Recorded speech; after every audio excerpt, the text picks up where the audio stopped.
Shalom frères et sœurs, je vous salue dans le nom puissant et précieux de Jésus-Christ. Nous sommes dans l'émission Parole de Christ. Je suis votre frère, le prophète Yves Makunzi, fonctionnel, pasteur, responsable de l'église mère. Nous allons prier pour la parole. Père, nous te bénissons pour ces moments. Touche les cœurs des gens qui vont nous suivre, que leur cœur soit vivement touché par ta parole. Bénis les vies qui seront connectées à cette onction, à cette chaîne, dans le nom puissant et précieux de Jésus-Christ. Amen. Le thème qu'on va partager, c'est un thème très important que Dieu a déposé au fond de mon cœur. Ça fait un moment sur le faux deuil. Je sais que peut-être ça paraît un peu bizarre, mais on va décortiquer ensemble, parler du Saint-Esprit, le faux deuil. Et je nous propose 3 textes dans le Saintes Écritures. Sans plus tarder, on va prendre Genèse, chapitre 37.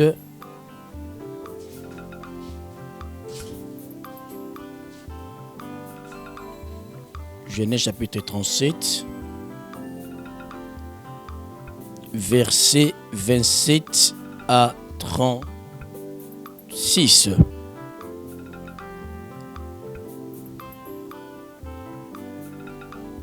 Genèse chapitre 37,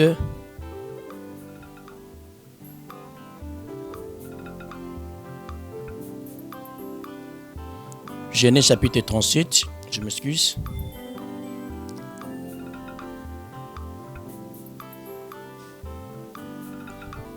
Genèse 37, verset 27.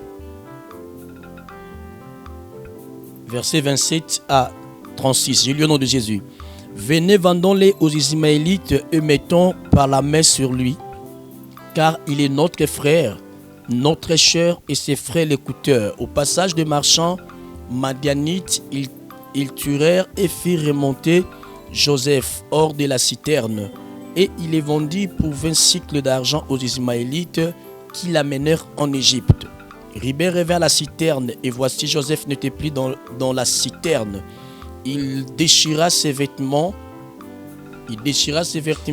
retourna vers ses frères et dit, l'enfant n'y est plus, et moi, où irai-je? 31. Ils prirent alors la tunique de Joseph, et ayant tué un bouc, ils plongèrent la tunique dans le sang.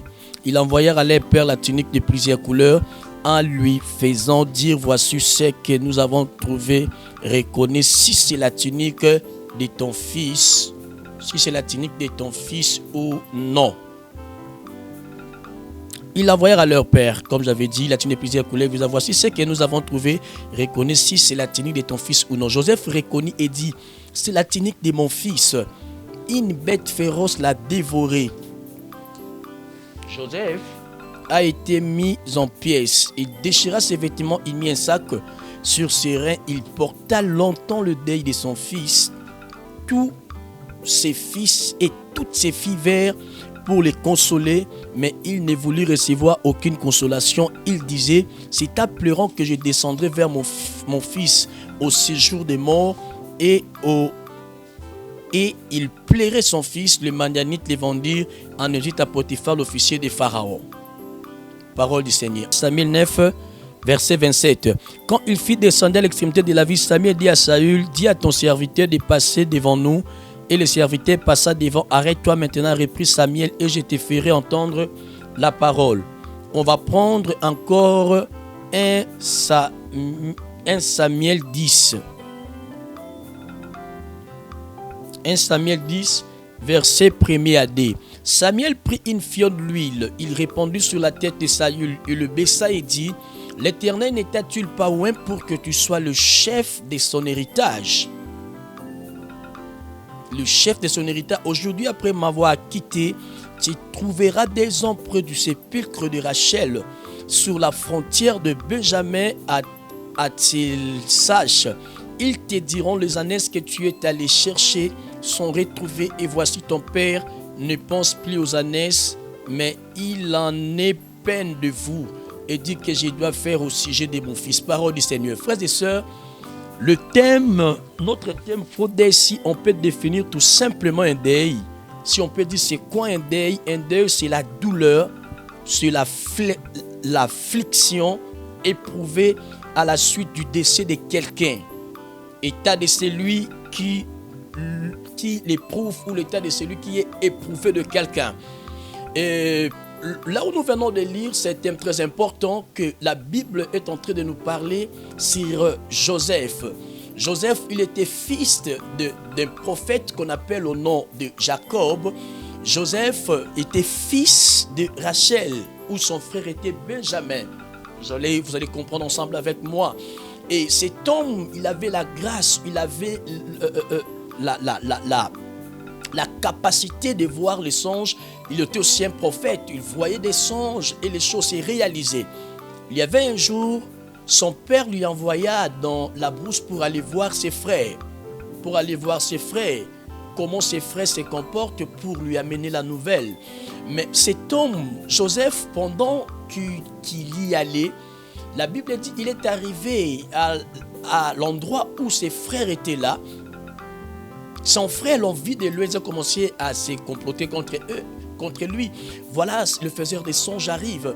Voilà celui qui va les songes. On va lui prendre, on va lui tuer. Mais bizarrement, cet homme, premièrement, il a fait d'abord un rêve. Il a fait des rêves. Et le rêve que Joseph a fait, il a fait le rêve pendant qu'il glanait dans le champ.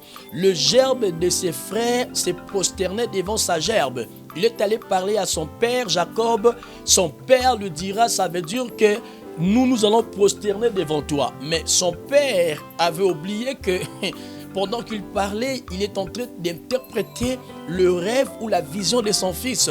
Et il a fait encore un autre rêve, ça peut être le premier ou le deuxième rêve. Il a fait le rêve où la lune, les étoiles, le soleil, la lune, les étoiles et les 11 étoiles se prosternaient devant lui. Il est allé parler à son père. Son père interpréta, il a dit, tu veux que moi, ta mère et tes frères, nous allons prosterner devant toi. Et bizarrement, Jacob ne savait pas, il était en train d'interpréter le rêve ou d'interpréter la vision de son fils. Quand il a dit, moi, ton père, le père, moi, ton père, et ta mère, nous allons prosterner devant toi et tes frères. Les 11 étoiles, c'était les 11 fils de Jacob, parce que Joseph, il fait partie parmi les 11, il est parmi les 12 fils de Jacob. Dina n'était pas comptée, pourquoi? Parce qu'en Israël, on ne comptait pas la femme, mais il était la fille de Jacob.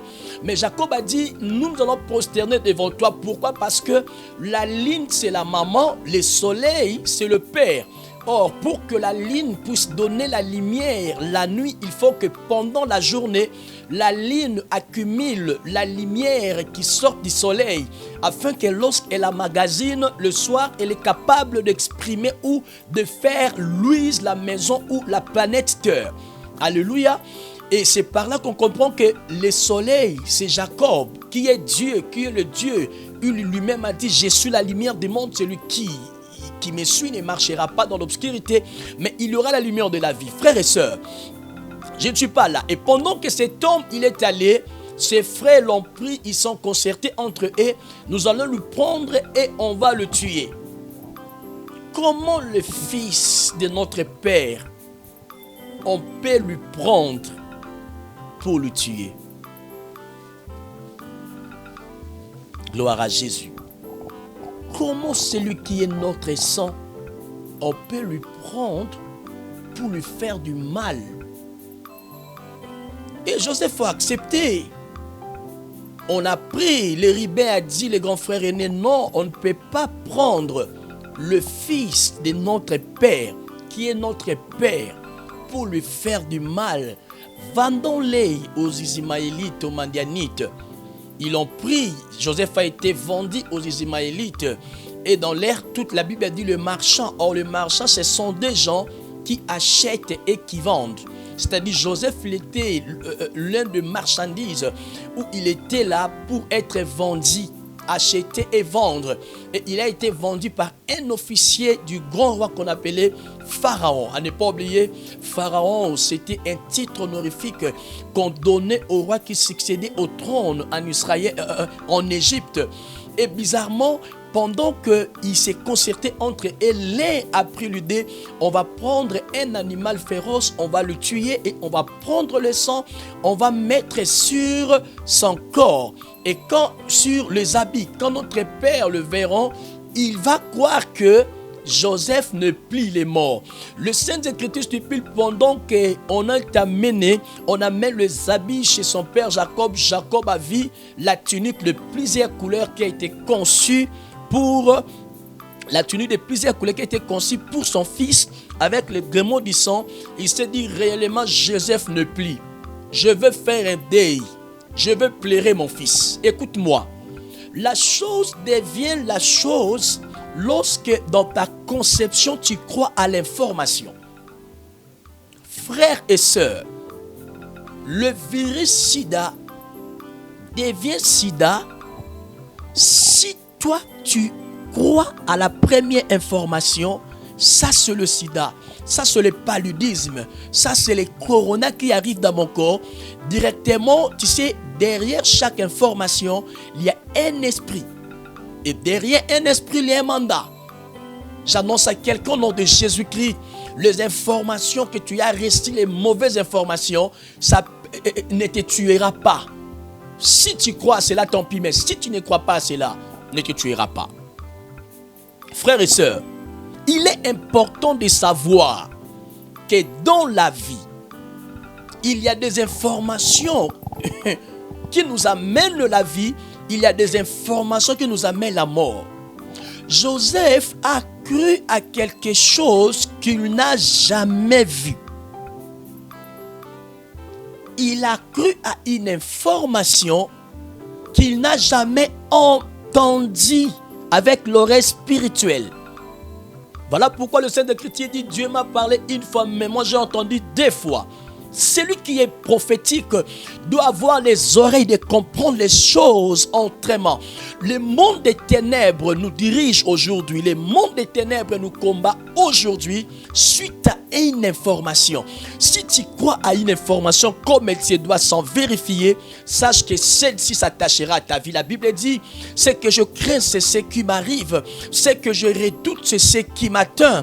Je suis en train de dire à quelqu'un, avant de croire à quelque chose dans ton ministère, dans ta vie, dans votre famille, tu vas d'abord être averti ou divinement averti par le Saint-Esprit. Joseph a cru. Mon fils ne plie. Mon fils, il est mort. Je vais continuer à pleurer Joseph jusqu'où Joseph est mort. C'est-à-dire que Jacob a fait un faux deuil. Il n'a pas vu la mort de son fils. Il n'a pas vu comment il faisait ou les obsèques de son fils Joseph se faisaient. Mais il a tout simplement cru à une information. Pourquoi? Parce qu'il a vu la tunique avec les gréements du sang. Il a cru clairement que mon fils ne plie. Mon fils ne plie, il est mort. Frères et sœurs, le faux deuil, cela stipule que ce que les gens pensent de toi, ce n'est pas ce que Dieu pense de toi. Ce que le monde pense de toi, ce n'est pas ce que Dieu pense de toi. Le Dieu de la Bible a sa manière de voir les choses. Le Dieu de la Bible a sa particularité de faire des choses. Aussi longtemps que tu es en train de croire à ce que le monde te dit, à ce que le monde t'impose, à ce que le monde t'oriente de faire, tu vas venir ou devenir plutôt ce que le monde t'impose. Frères et sœurs, à ne pas oublier sur la planète Terre, chacun de nous a un appel, chacun de nous a une particularité, chacun de nous a sa mission. Mais ce que je mérite te dire, aussi longtemps que tu crois aux fausses informations que les gens te l'apportent, que les gens t'apportent, sachez-le que c'est ta destruction qui commence et tu ne sauras jamais vivre l'apogée dans tes projets, mais tu vas vivre seulement le décret, le désarroi, les choses qui te déplaisent, les choses qui te poussent loin de la présence de Dieu.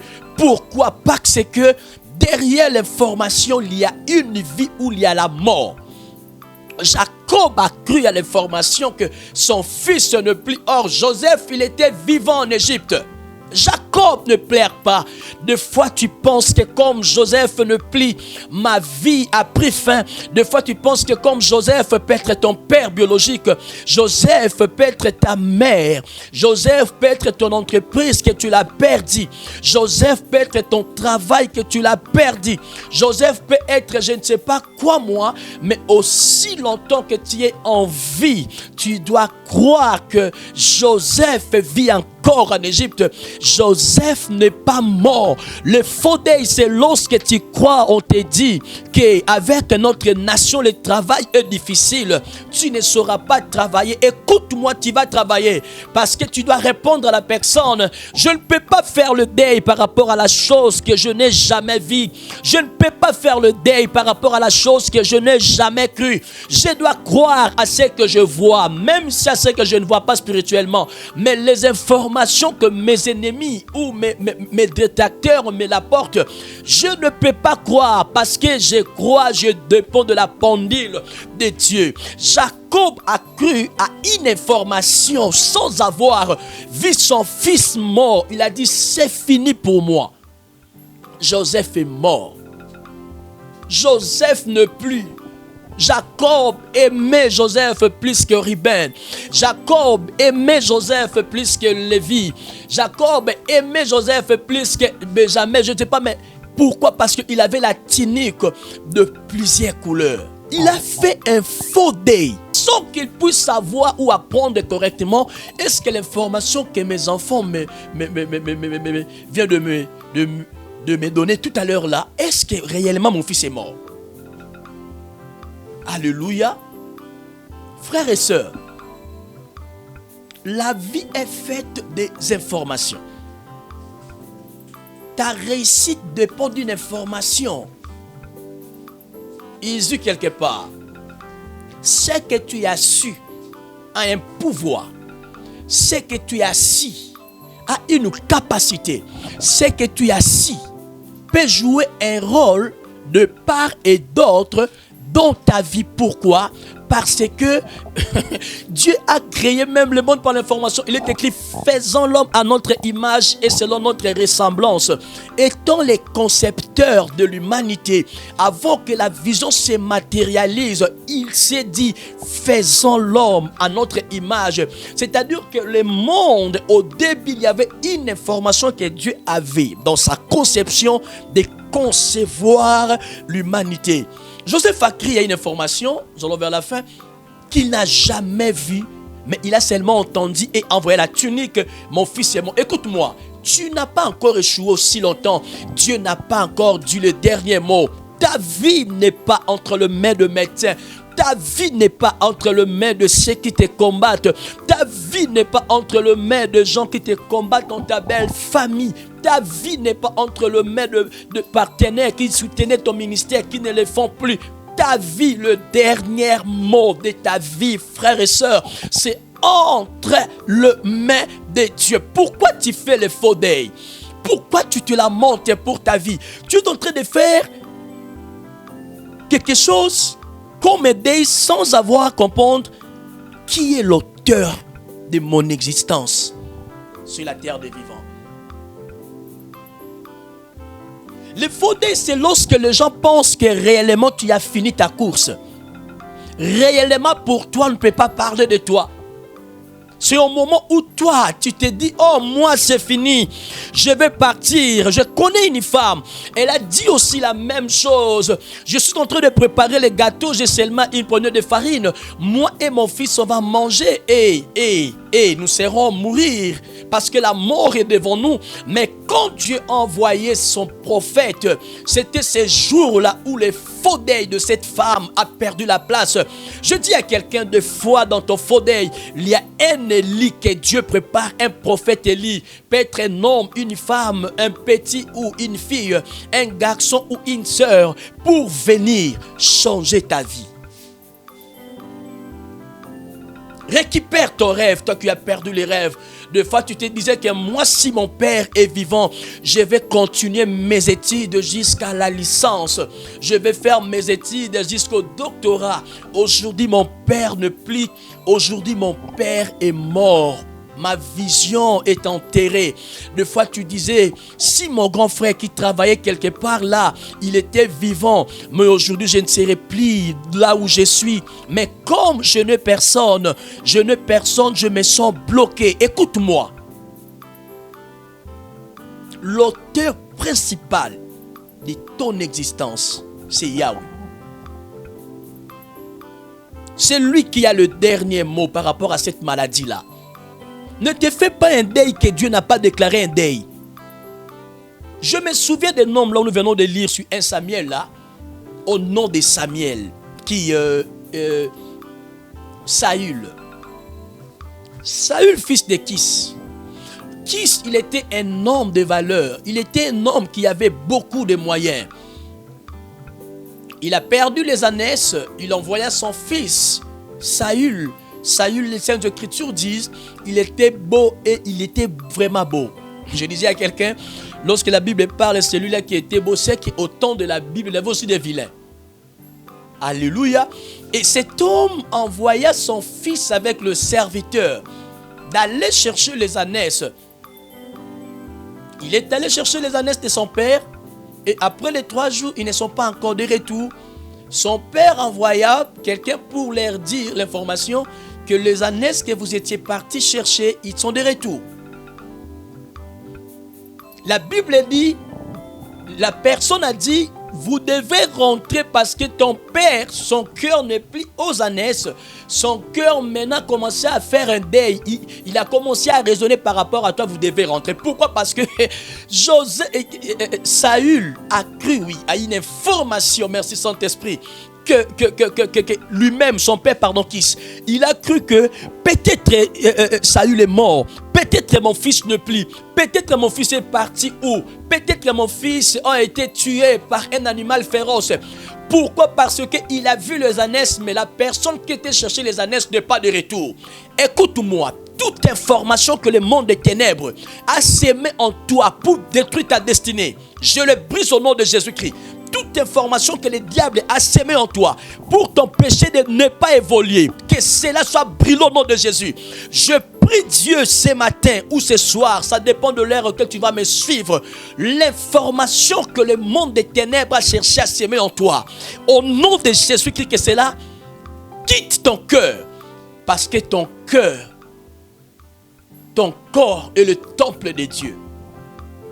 Et pendant que Saül a appris, Saül aussi avait cru à un faux deuil que les ânesses sont perdues. Nous devons aller chercher les ânesses, mais derrière les ânesses, il y avait une royauté. Derrière la voix de son père Kis, il y avait un homme Samuel que Dieu avait destiné pour cet homme Saül, afin qu'il dépose l'huile, qu'il confère l'huile sur sa tête, afin que cet homme devienne roi. Il ne savait pas, et pendant que son père pleurait parce que son fils ne rentrait plus, mais le fils, c'était pendant le moment où le fils a reçu l'onction. Écoute-moi, ce que même ton père pense de toi, ce n'est pas ce que Dieu pense de toi. Ne fais pas un deuil, ne fais pas un problème. Lorsque les gens te font un deuil, lorsque les gens te font un problème, considère la voix de Dieu derrière ces faux deuils-là que les gens veulent te donner. Tu vas savoir, tu auras la voie de sortie par rapport à ce que tu as à faire, à ce que Dieu a prévu pour toi. Touche ton cœur là où tu es, on va prier Dieu. Père de l'univers, dans le nom puissant et précieux de Jésus-Christ, je prie pour tout celui ou celle qui est ensemble avec nous en ces moments. Toute information que le diable a sémée en nez, cela se transforme en un faux deuil.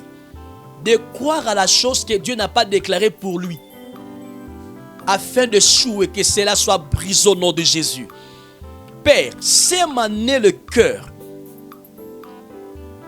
qui vont croire totalement en toi, à ce que tu as prévu pour nous. Merci pour le réveil. Merci pour le Saint-Esprit. Merci pour la vie. Au nom de Jésus. Amen. Nous sommes là, notre numéro WhatsApp sur le bas de l'écran, plus 243 84 045 40 34. Plus 243 84 plus 243 84 045 40 34. Sur WhatsApp, nous sommes là, tu peux écrire en nous. Dieu nous donne le temps, on aura le temps d'un entretien. Et nous sommes sur Facebook, sur la page Prophète Yves Makundi Onctionnel. Sur Twitter encore, Prophète Yves Makundi Onctionnel, même sur Instagram. Que le Seigneur vous bénisse, que le shalom de Dieu reste chez vous.